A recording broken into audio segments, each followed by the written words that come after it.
tentang 3 hal yang perlu dan penting, tentang sakramen imamat, tentang sakramen Ekaristi Kudus, dan tentang sakramen tobat. Ketikanya harus dengan cinta kasih. Bapak Ibu saudara-saudara yang Tuhan terkasih, Yesus Tuhan masuk kota Yerusalem untuk merayakan hari sucinya dengan merendahkan dirinya. Dia naik keledai tertambat. Keledai tertambat itu sama artinya dengan kuda bebal. Orang-orang menyambutnya dengan sorak-sorai dan para murid mengatakan, Hosana Putra Daud, terpujilah yang datang atas nama Tuhan. Bapak Ibu saudara-saudari umat Tuhan terkasih, malam Kamis Putih ini, di hari suci pertama, malam ini kita cerita ulang tentang sakramen imamat, tentang sakramen Ekaristi Kudus, tentang sakramen tobat atau pengakuan dosa. Bapak Ibu saudara-saudara umat Tuhan terkasih, Kristus Tuhan adalah Imam Agung. Kita semua umat, kaum berjubah, biarawan-biarawati harus mengambil bagian dalam imamat agung Kristus Tuhan. Kami, para imam, itu imamat khusus, dan umat disebut imamat umum. Jadi ada 2 peran. Imam disebut alter Kristus, imam juga disebut representatif dari Kristus Tuhan, dan umat harus mengambil bagian dengan berdiri di bawah salib Tuhan. Kita semua adalah umat Tuhan, dan kita semua umat Allah yang kudus, karena Kristus Tuhan yang kudus. Sakramen-sakramen Gereja Katolik sama-sama kudusnya. Saya pernah berseloroh waktu sidang DPP di Borobudur bahwa sekarang ini sakramen-sakramen tidak betul, saksamen itu tidak betul. Antara hidup sakramen dan saksamen itu harus ada keseimbangan.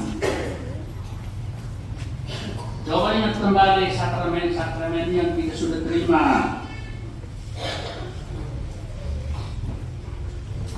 Kurang-kurangnya ada 7 sakramen yang selalu ditanya pada anak cucu saya yang sambut baru dan tidak berhak mendapat 6 saja. Permandian Ekaristi Kudus, pengakuan dosa, orang sakit atau minyak suci, perkawinan, krisma dan imamat. 7 sakramen itu kudus. Jadi kalau kita hidup sakramen tidak sungguh-sungguh, hidup saksamen juga tidak sungguh-sungguh, namanya Katolik KTP. Saudara-saudara umat Tuhan terkasih, ada yang hidup sakramennya bagus, tapi hidup sakramennya tidak bagus.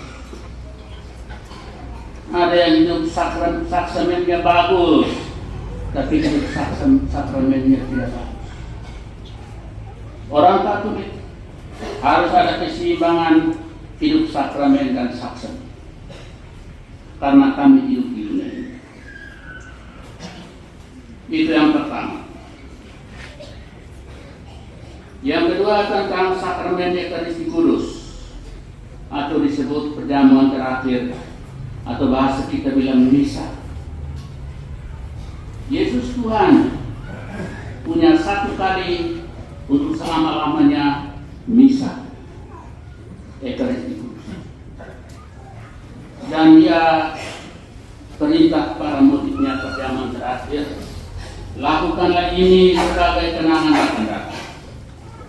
Oleh karena itu, kaum yang terkadis memimpin misa dan umat harus hadir, sama-sama kudusnya. Kita semua mengambil kekudusan hanya dalam Ekaristi. Lakukanlah ini sebagai kenangan akan datang, karena kita sama-sama orang berdosa. Untuk itu kita perlu belajar dari para murid. Terlebih ada dua murid, yaitu Petrus dan Yudas Iskariot. Para murid mengambil bagian dalam kekudusan ikut misa. Tuhan Yesus punya. Petrus dan Yudas Iskariot itu sama-sama berdosa, sama-sama ikut Ekaristi kudus Tuhan, sama-sama bertobat. Tapi ada perbedaan. Yudas itu bertobat, tapi dia pergi mengaku bukan kepada Tuhan, tapi dia pergi mengaku kepada penjajah, kepada yang beri dia uang. Sedangkan Petrus bertobat, dia pergi mengaku kepada Tuhan Yesus. Perbedaannya adalah Yudas mendapat uang 30 keping perak dan dia menjual Tuhan Yesus. Dan dalam cerita bilang Yudas bertobat tapi gantung diri dan mati. Sedangkan Petrus bertobat dan dia mengatakan Tuhan Allah, dan dia hidup.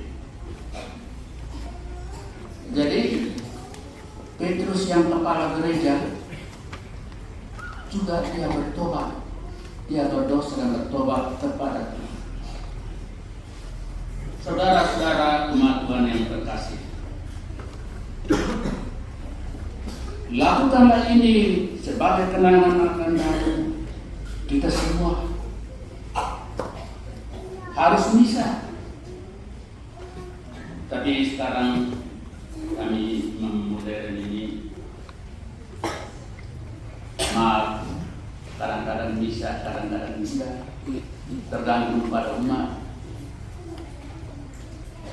Kami orde lama, out of date. Out of date itu ketinggalan zaman. Tapi misa adalah kewajiban utama. Atas nama umat yang tidak hadir, bahkan lebih tragis, harus mengaku dosa atas nama umat yang berdosa. Lakukanlah ini sebagai kenangan akan datang hanya dalam konteks. Oleh karena itu ajaran gereja bilang harus hidup dari misa. Misa harus menjadi pusat kehidupan orang sekarang. Yang ketiga tentang sebenarnya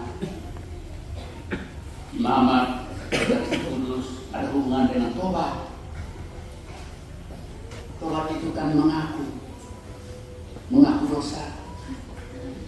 Menurut penelitian sosial, pengakuan dosa itu ada 3 tahap.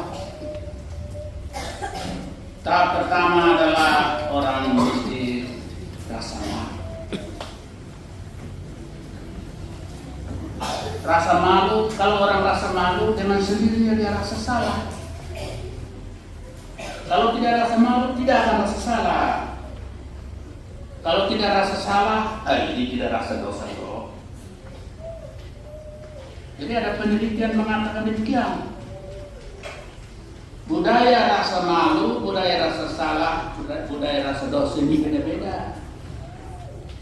Kami orang Malamutin itu rasa malu itu boleh bilang tidak ada. Apalagi rasa salah, dia salah. Dia rasa tidak malu, apalagi rasa dosa. Budaya kita beda-beda tentang hal ini. Apalagi dalam dunia kita sekarang ini, siapa yang rasa malu, siapa yang mau rasa salah, siapa yang mau rasa dosa. Saya sering berseloroh waktu kota. Dunia malu tidak ada lagi. Bahasa kami di kampung bilang mau lalat lari aja.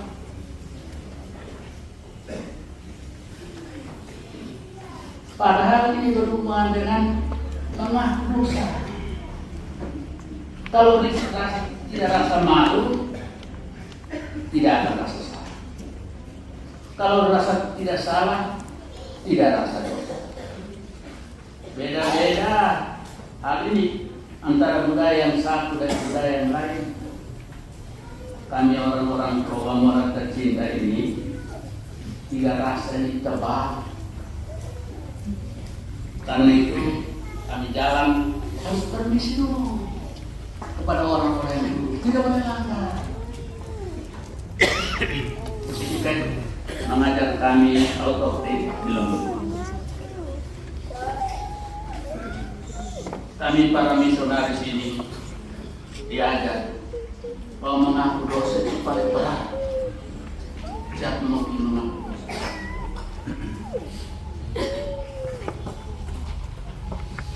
Lihat dulu mau mengaku siapa.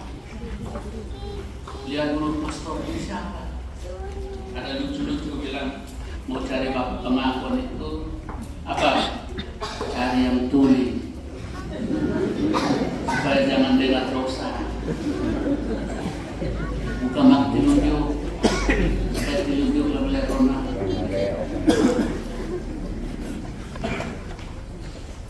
Saudara-saudara umat dan terkasih, sejak awal kami para ini diajar bahwa mengaku dosa ini perlu dan penting.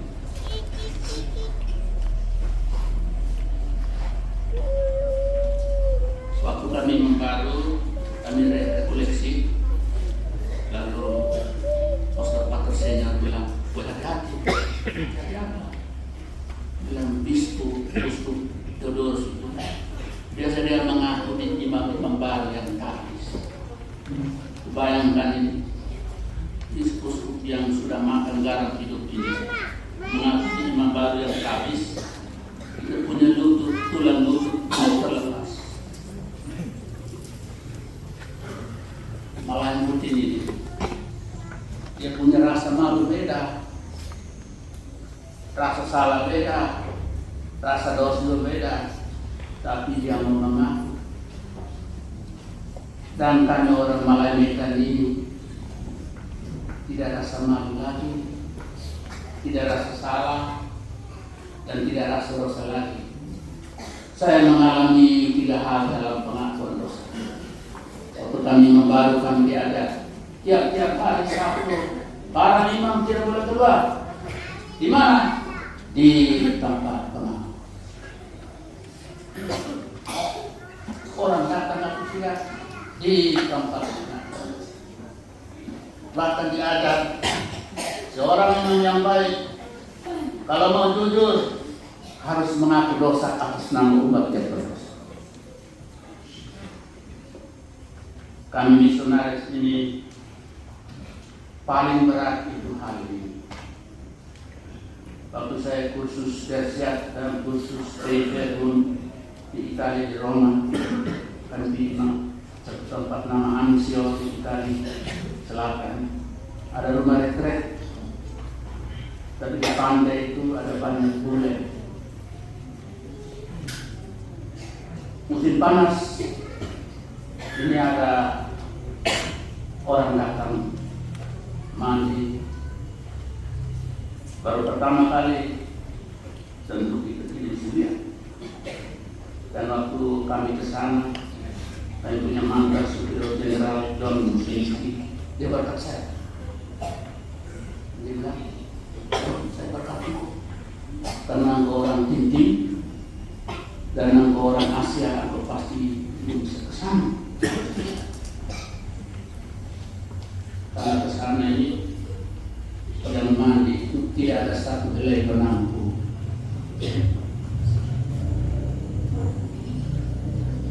Di sana ini orang pulang-pulang, tapi saya dengan begitu dan bilang, pastor, kampung.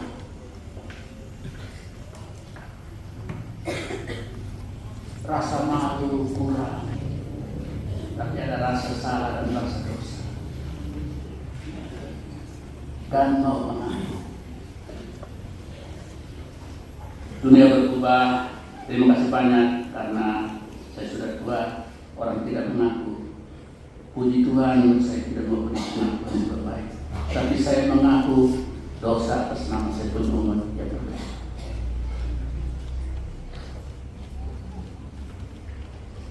Untuk mengaku ini perlu ada persiapan batin.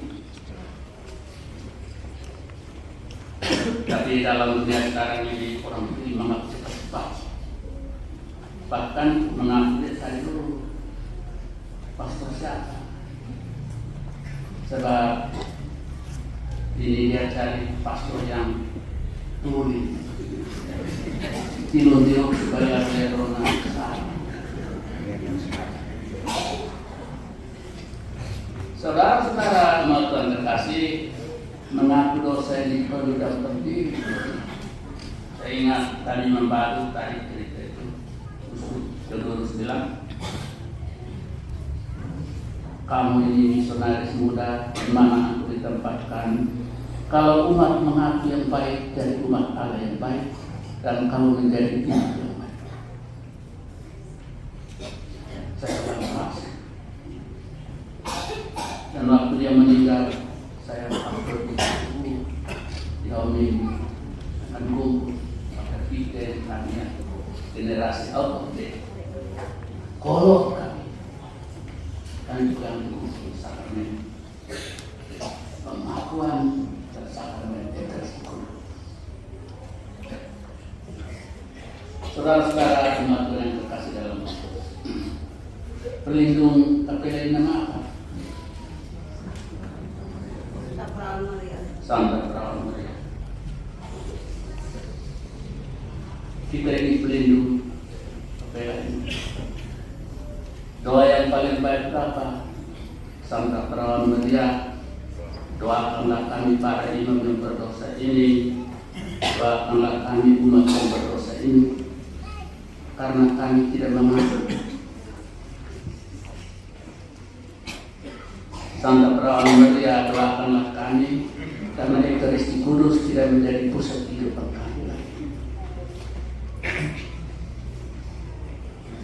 Ekaristi Kudus itu rahmat yang paling besar ditinggalkan oleh Kristus. Misa harus menjadi pusat kehidupan kita. Karena itu ada aturan. Aturan dulu bilang kalau mau misa itu dulu bilang tidak boleh makan minum, tidak boleh serokok. Mengaku dosamu sekurang-kurangnya setahun sekali. Baru bisa. Terima kasih banyak karena kita umat Perukinela ini pelindungnya kepada Bunda Maria. Bukan kita yang doa pada Bunda Maria, Bunda Maria doakanlah kami para imam, imam khusus, imam umum. Doakanlah kami umat yang tidak menjadi kudus dalam imam agama dan tidak bisa. Berkat Tuhan menyertai kita semua. Amin.